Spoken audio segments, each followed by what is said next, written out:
Assalamualaikum warahmatullahi wabarakatuh. Alhamdulillah, alhamdulillahi hadana lihada, wa ma kunna linahtadiya laula an hadanallah. Asyhadu an la ilaha illallah, asyhadu anna Muhammadan abduhu wa rasuluh. Allahumma shalli ala Muhammad wa ala alihi wa ashabihi asmain. Saudara-saudara muslimin dan muslimat yang dirahmati Allah Subhanahu wa taala, pertama kali marilah kita panjatkan puji syukur kehadirat Allah Subhanahu wa taala yang telah melimpahkan rahmat hidayah inayahnya kepada kita, sehingga hari ini Allah memberi kekuatan kita, memberi kesehatan kita dapat bertolakul ilmi di masjid yang sangat indah ini. Salawat serta salam kita aturkan kepada junjungan kita Nabi besar Muhammad sallallahu alaihi wasallam yang telah membimbing kita, memberi contoh kepada kita. Marilah kita mengikuti jejak-jejak beliau, mengikuti apa yang menjadi anjuran beliau, dan menjauhi apa yang menjadi larangan beliau, agar pada yaumul kiamah nanti kita mendapatkan syafaat dari beliau. Saudara-saudara yang dirahmati Allah SWT, pada hari ini kami ingin menyampaikan masalah tentang adab. Ternyata Allah menciptakan manusia, Allah menciptakan kita semua di dunia ini. Allah sudah berikan tatanan, aturan kehidupan yang harus kita jalani selaku orang mukmin. Allah sudah memberi kita jalan mana yang benar dan mana yang baik. Kita tinggal memilihnya. Kalau kita ingin menjadi orang-orang yang selamat di dunia dan di akhirat, maka kita akan memilih yang baik yang dianjurkan oleh Allah SWT dan Rasul-Nya. Kalau kita ingin menjadi kehidupan kita yang tidak baik di dunia maupun di akhirat, maka kita akan hidup di dunia ini dengan semau gue.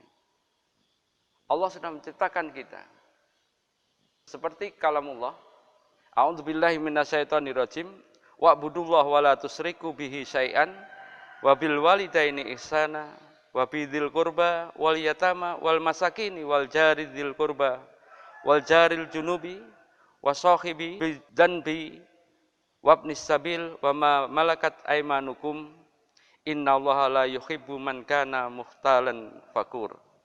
Surat An-Nisa ayat 36. Saudara-saudara yang dirahmati Allah, dari sini kita mengambil dari ayat tersebut tentang masalah bagaimana kita bertetangga yang baik.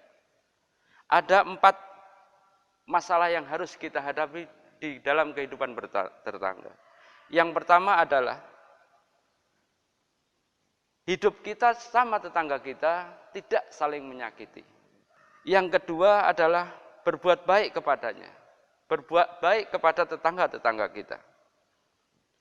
Yang ketiga, memuliakannya dengan memberinya kebaikan.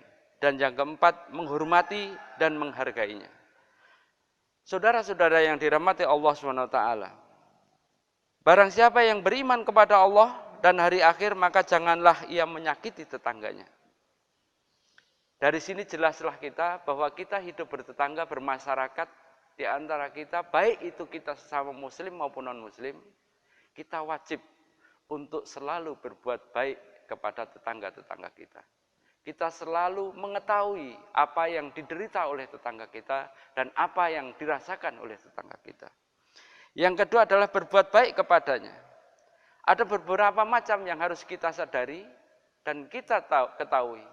Berbuat baik tidak hanya sekedar kita menolong apabila dia mendapatkan kesusahan saja, tapi juga membantunya apabila dia meminta pertolongan kepada kita.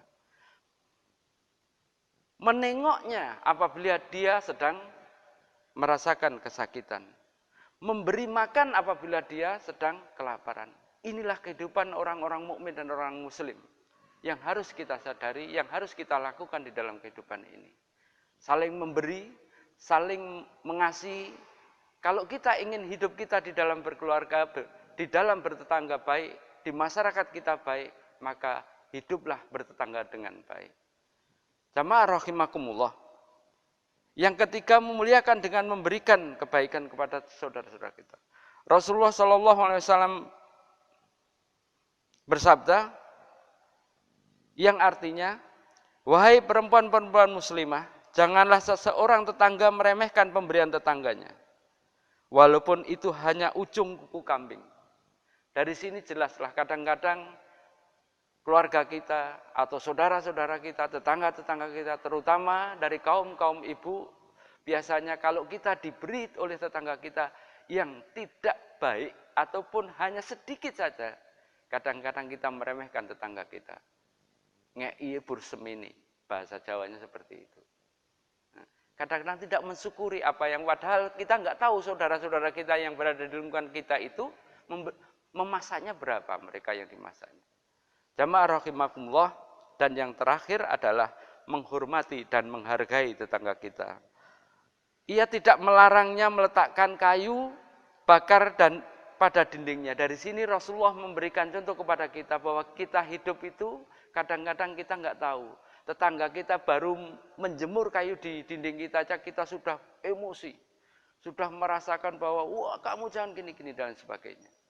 Yang ini kadang-kadang kita tidak menyadari, saling memberi, saling membantu, saling membutuhkan di antara kita ini. Kalau kita ingin menjadi tetangga yang baik, Rasulullah mencontohkan kepada kita, biarkan mereka memberi kepada kita, biarkan mereka menjemur kayunya di dinding kita. Hidup bermasyarakat yang baik, hidup bermasyarakat yang nikmat, yang nyaman, itulah yang harus kita lakukan. Sampai-sampai Rasulullah menyampaikan kepada kita, sabda beliau, tidak disebut orang muslim kalau seandainya tetangganya itu merasa tidak aman di lingkungannya. Jamaah rahimakumullah, saya kira itu yang perlu kami sampaikan pada pagi hari ini. Apabila ada kata-kata kurang berkenan, mohon maaf. Assalamualaikum warahmatullahi wabarakatuh.